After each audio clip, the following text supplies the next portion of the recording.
ကဘာပေါ်မှာအနိုင်ယူရအခက်ဆုံးအရာကပါလဲတိလားအဲ့ဒါကိုယ့်ရဲ့စိတ်ပါပဲကိုဘဝကိုတကယ်ပြောင်းလဲခြင်းတယ်အောင်မြင်ခြင်းတယ်ဆိုရင်ကိုအရင်ဆုံး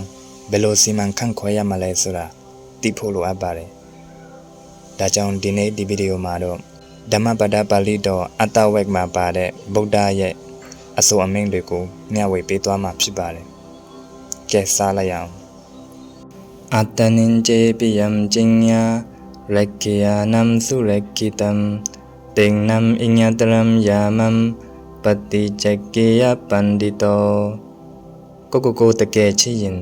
ဒုစရိုက်တွေကနေအကောင်းဆုံးအကာအကွယ်ပေးထားပါဘဝရဲ့အရွယ်၃ပါးတဲ့ကတပါးပါးမှာတော့ကိုယ်စိတ်ကိုကောင်းမှုနဲ့ပြန်လည်မြင့်တင်ဖို့အချိန်ပေးပါအတ္တနာမေဝပထမံပတိရူပေနိဝေစယေအတ္ထိညာမနုဿာစေယနာကိလေစေယပန္တိတောသူတပါးကိုမဆုံးမခင်ကိုယ်တိုင်ကအရင်ဆုံးစံပြဖြစ်အောင်နေထိုင်ပါကိုယ်တိုင်ကျင့်ကြံပြီးမှလမ်းညွန်ပြသခြင်းကကဲ့ရဲ့ပြစ်တင်မှုတွေကင်းဝေးစေပါတယ်အတ္တနံစေတထာကယိရာယတိညာမနုဿာစတိသုဒန္တောဝတ္တဓမေထအတ္တဟိကိရဒုက္ဓမောသူတပါးကိုညွန်ကြားတဲ့အတိုင်းကိုယ်တိုင်လည်းလိုက်နာကျင့်သုံးပါလောကမှာကိုပြန်ဆုံးမဖို့ကအခက်ခဲဆုံးမှုကိုနိုင်သူဟာသူတပါးကိုလည်းလွယ်ကူစွာလမ်းပြနိုင်ပါတယ်အတ္တဟိအတ္တနောနာသောကောဟိနာသောပရောစီယအတ္တနာဟိသုဒန္တေနနာသံလပတိဒုံလဖံ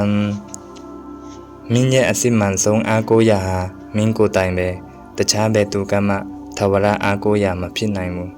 ကိုယ်စိတ်ကိုတေချာထိန်းချုပ်နိုင်ရင်ရခဲလာတဲ့မိခိုရာအစစ်ကိုရပါလိမ့်မယ်အတ္တနာဟိကတံပါပံအတ္တကြံအတ္တသံဘဝံအဘိမတ္ထတိဒုံမေဒံဝကြည်ရံဝစမယံမနိံကြောက်ကထွက်တဲ့စင်ကအဲ့ဒီကြောက်ကိုပဲပြန်ဖြတ်စည်းတယ်လို့ကိုယ်တိုင်ပြုလုပ်တဲ့မကောင်းမှုတွေဟာကိုယ့်ရဲ့ဘဝနဲ့စိတ်ဓာတ်ကိုပဲပြန်လဲပျက်စီးစေတတ်ပါတယ်ယသဣကျန္တဒုစီလံမလူဝါသလမိဝတ္ထတံကရောတိသောတထတာနံယထာနံအိချတိတိသောနိုင်ပင်စိုးတွေရိပတ်ခံရတဲ့တစ်ပင်ကြီးတေဆုံးသွားရတယ်လို့ပဲအကျင့်စရိတ်တပြက်ပြားသူဟာယန္တုကအလိုရှိတဲ့အတိုင်းမိမိကိုမိမိပြန်ဖြတ်စည်းနေတာနဲ့တူပါတယ်စုကရာနိအသာဒုနိအတ္တနောအာဟိတာနိကြယံဝေဟိတင်ကြသာဒုံကြတံဝေပရမဒုက္ကရံကိုယ်အတွက်အကျိုးမရှိတဲ့အဆိုးတွေကိုလုပ်ဖို့ကတိတ်လွယ်ကူပေမဲ့ကိုယ်အတွက်တကယ်ကောင်းမွန်ပြီးအကျိုးရှိမဲ့အရာကိုလုပ်ဖို့ကြတော့လောကမှာအခက်ခဲဆုံးပါယောသသနံအရဟတံအရိယာနံဓမ္မជីဝိနံပတိကောစတိဒုံမေတောဒိဋ္ဌိနိစ္စယပပိကံဖလာနိကတကစေဝအတ္တခာတယဖန္လတိဝါပိနာအတိတိရင်တေသွားတတ်တယ်လို့အယူမပြီးသူတော်ကောင်းတွေရဲ့အဆုံးအမကိုစော်ကားပုတ်ခတ်သူဟာကိုယ့်ရဲ့ဖြည့်စည်းခြင်းအတိအပွင့်ကိုတိုင်ပဲပြန်ခံစားရမှာပါ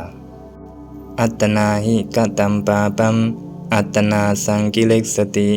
အတ္တနာအကတံပါပံအတ္တနာဝဝိသုကျတိ